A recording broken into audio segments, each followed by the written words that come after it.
Hello, everyone. My name is Claire Jones, and I offer systemized solutions to art businesses and small businesses with passion so that they can grow and scale their businesses without burning out.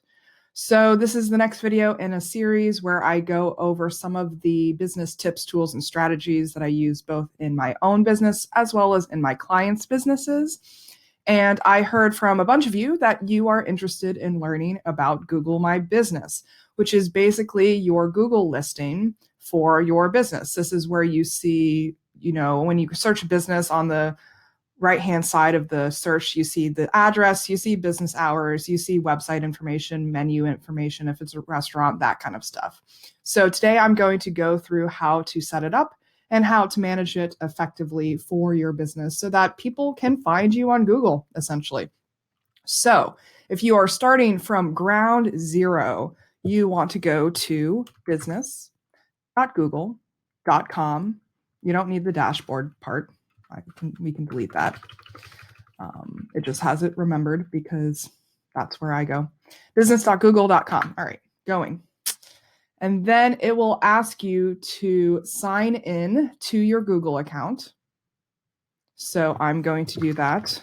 I have it set up through another account, so I will just use this one as an example.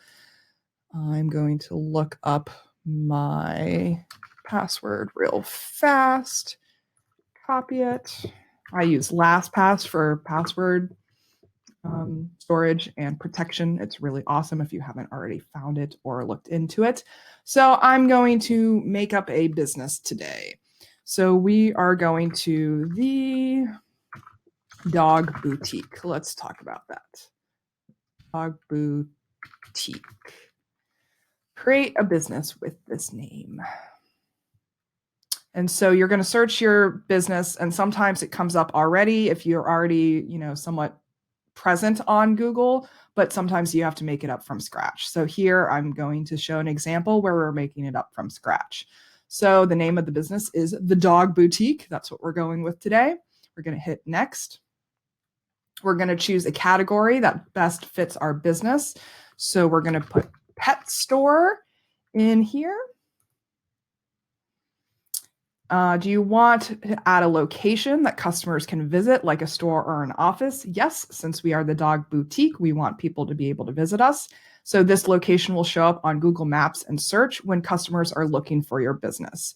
If you are a home office or work from home kind of business, then you're going to hit no. It's still going to ask for your address. It just won't be visible on Google.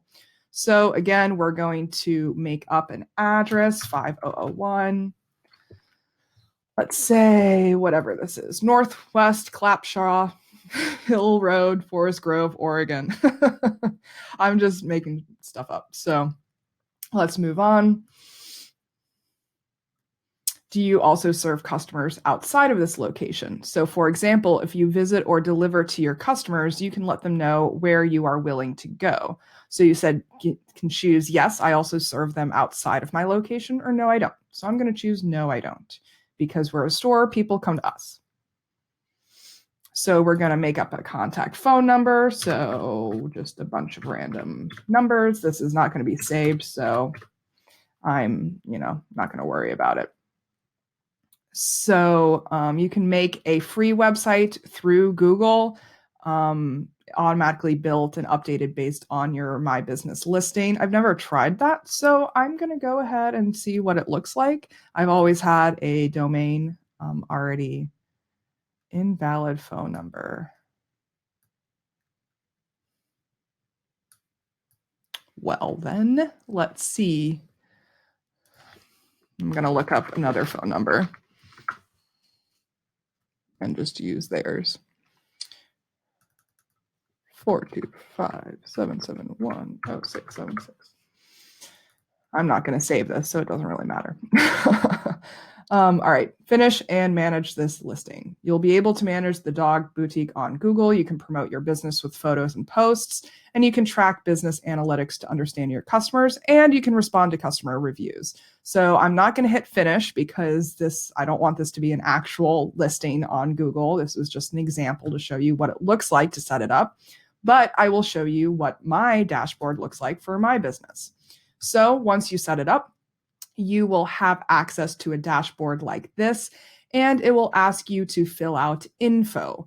So this includes the business name, the business category. This is what, the pet store option was in my example. And I chose no location. Only deliveries and home services are available because I have a home business. And so you can see it just doesn't show on Google. And then I have service areas. And so if you have a home business and you don't have a physical location, you really want to put in service areas because this lets your customers know where your business provides deliveries or services. And so I chose all of the counties and metropolitan areas around Seattle, as well as ones on the West Coast, Portland, San Francisco, Vancouver, BC. And then I chose all of the United States and all of Canada because I work online. So I have clients all over the US. So people all over the US and Canada can search my business on Google and I will show up. And so you can add, I think, up to 1, 2, 3, 4, 5, 6, 7, 8, 9. Maybe they'll allow 10. I'm not entirely sure what the limit is, but if you have a small service area, definitely define that. If you have a large service area, definitely define that as well. And then it asks you for your hours. And so when are you open? When are you closed? And it will send you periodic emails when holidays come up as well to ask to verify that whether you'll be open on those holidays or not. And it will ask you to update those on your Google My Business listing, as you can see down here. So Google emailed me around Thanksgiving of last year and asked me whether I would be open or not. And so I went through and added some days where I would be closed, around Thanksgiving, around New Year's and Christmas and all of those bigger holidays.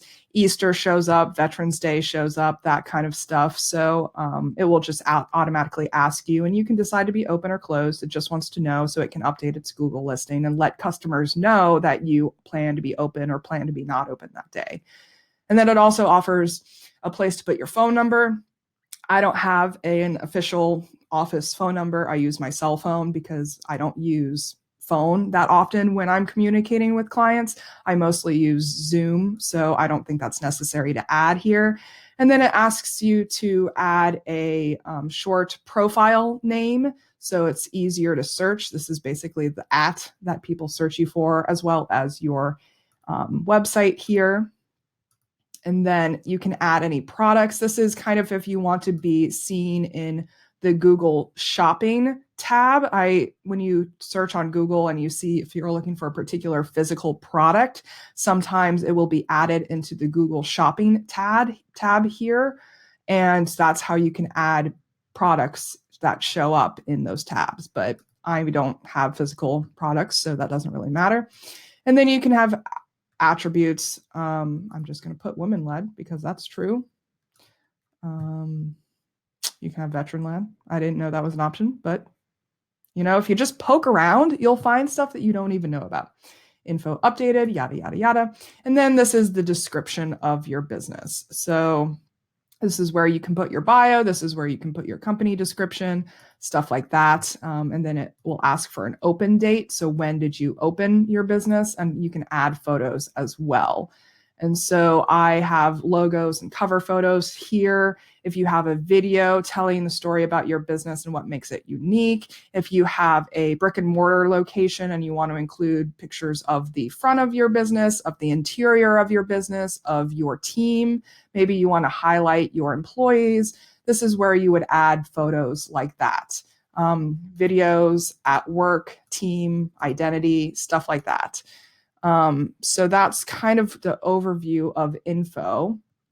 And you can view it on search, how you show up on the search bar. This is only visible to me, this little box right here on the left.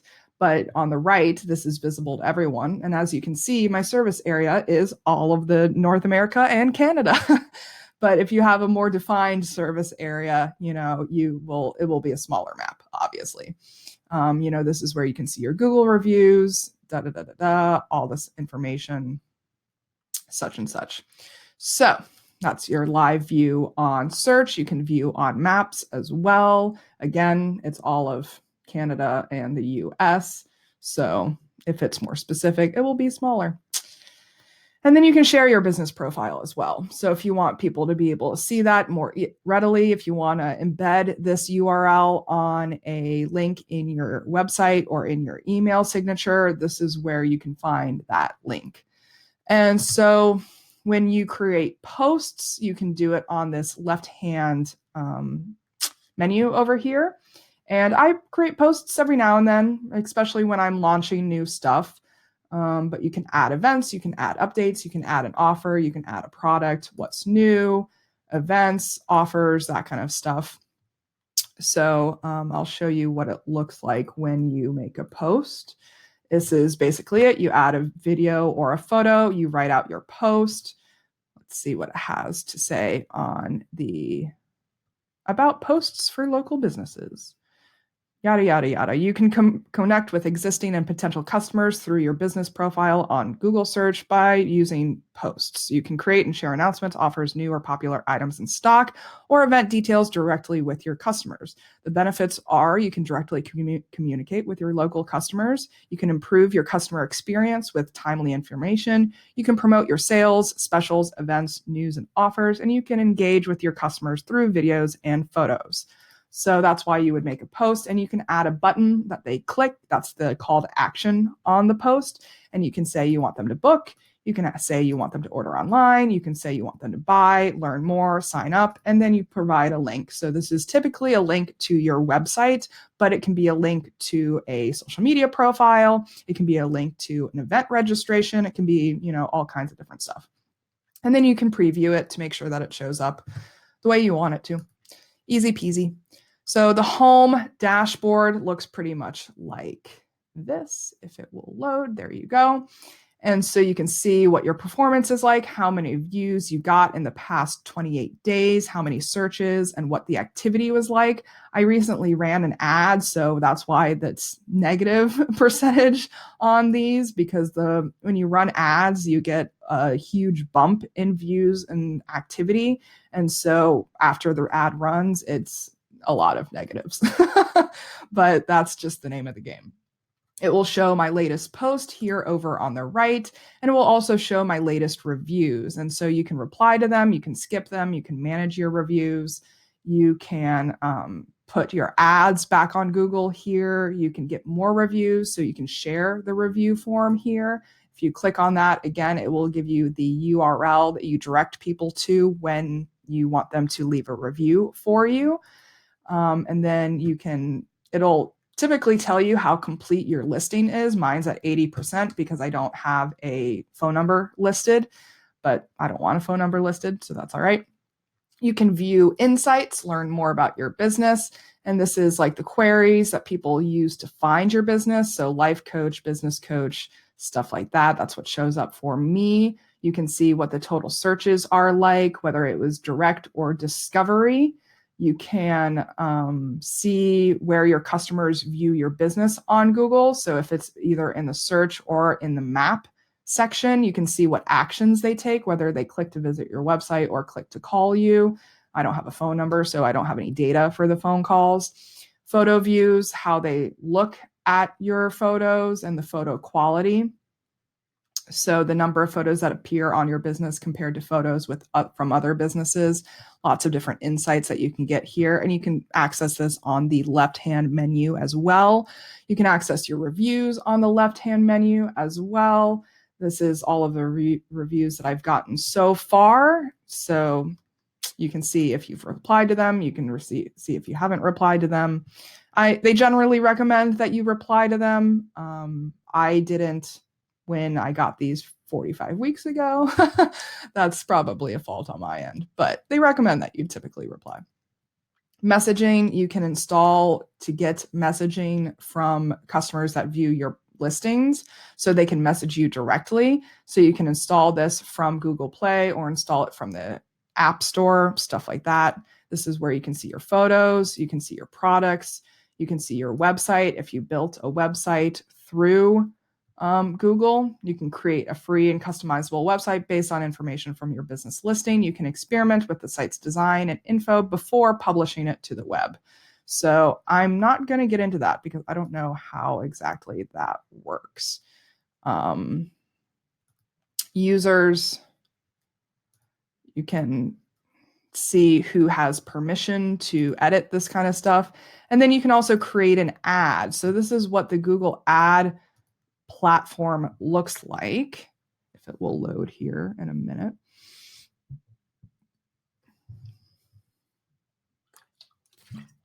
So you can see here, I've run 3 ads so far. They are all currently paused because they're not active anymore. This is where I was running a general ad for myself when I was focusing on my neuro leadership coaching.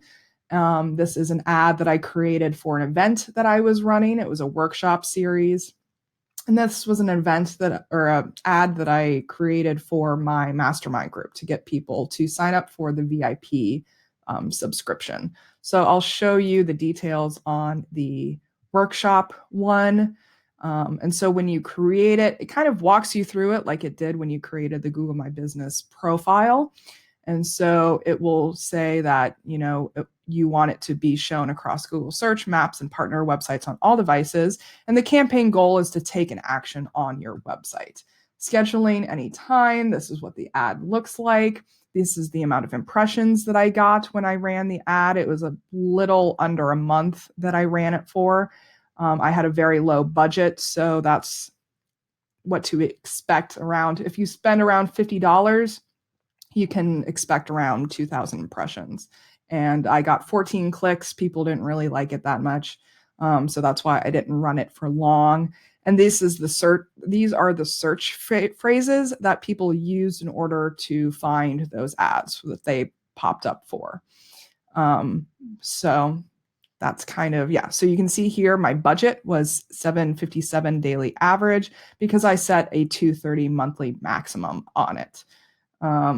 So that was pretty much it. I added some images. There was business info, product or service, yada, yada, yada. So let's see what it looks like if I show you a create new campaign. So your main advertising goal, is it to get more calls? Is it get more website signups or sales, or to get more visits to your physical location? So what business do you want to advertise? Where are your customers? You can set a radius around your business or set up a specific area. And it will show you on the right hand here how big is your potential audience size. And so if I do a 15-mile radius around my business in Seattle, then I can expect to reach potentially 13 million people. But that's if I have the budget to reach 13 million people. So I'm just going to go through this to show you what it looks like. You can choose your business category. You can choose your language. As you define it more specifically, then your potential audience size will shrink. So as I define it to the life coach business category, my potential audience size shrinks to 6,500 people. So if I want to do a business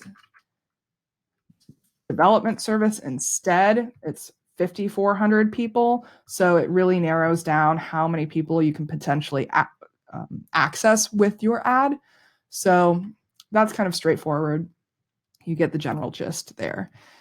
You can get a custom Gmail. You can add a new location. You can manage your location. You can manage your linked accounts, and then settings and support. So that's pretty much an overview of Google My Business. I hope that was helpful for you guys. If you have any specific questions following up with this, please do let me know.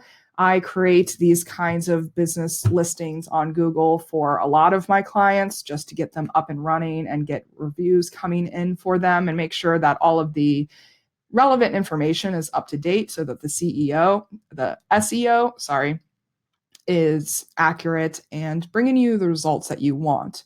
So that's pretty much it. If you have any more questions, let me know. I will be covering this in depth in my marketing strategies webinar series as well. So stay tuned for that. That should be launched, I think, in May. So if you're interested in that, hit me up and just comment below. Let me know what you found most useful in this video. And until next time, take care. Love you all. Have a good one. Bye.